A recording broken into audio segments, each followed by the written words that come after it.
అనలిసా అనే ఒక అమ్మాయికి 6 దయ్యాలు పట్టాయి. 1957లో అమెరికాలో అనలిసా అనే ఒక అమ్మాయి ఉండేది. తను ఎప్పుడు నార్మల్గా స్కూల్కి పోయి వచ్చేదంట.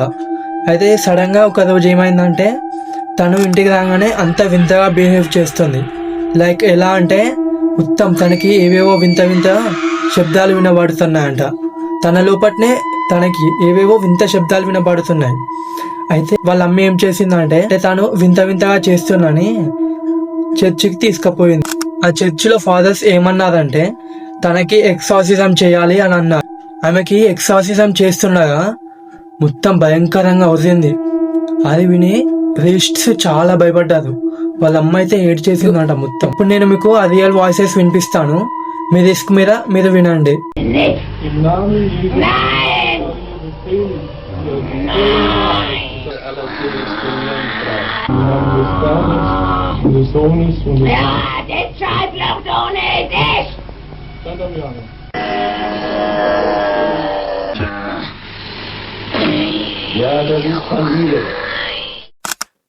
ఈ వీడియో కనుక మీకు నచ్చుంటే లైక్ చేసి సబ్స్క్రైబ్ చేసుకోండి.